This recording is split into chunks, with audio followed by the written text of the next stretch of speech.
the power of I and personality. Now, in this short little video, we're going to talk about the personality. But before we get to the personality, we have to talk about the observer.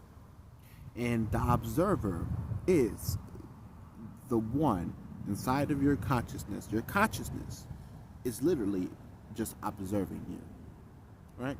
So you have to understand that it's a part of you that is separate from reality, or separate from the physical, that is simply just observing and previewing it from outside of itself.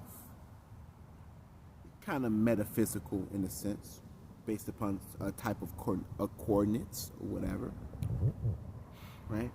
But it's a part of you that is the observer, and this part of you that is the observer we call the I, right? So the power of we, meaning me, the power of I, it's actually the fact of realizing that you are the observer, right? That you're observing yourself from outside of something.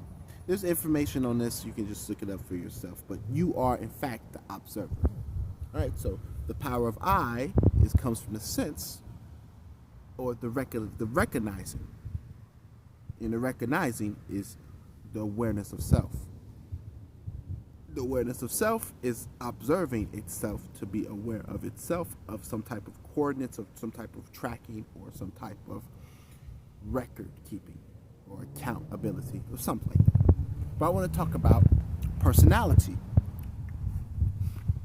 So when talking about the personality, we often get characters mixed up with personality. But when you realize that personality is in fact what you make it. So, well, it's not really what you make it. You put it like this: your brain has its way of doing it, different types of brains and different things of that nature. And the different types of brains depends on how your brain was molded, based upon some type of biology, right? And these have synapses, or whatever you want to call it. And these synapses have different moves and grooves, and this is called your inclination, right? When your inclination is pretty much your makeup, you're making the cultivation of self. So understand that personality comes from the cultivation of self, and the cultivation of self is the inclination. Okay, so that's done for, right?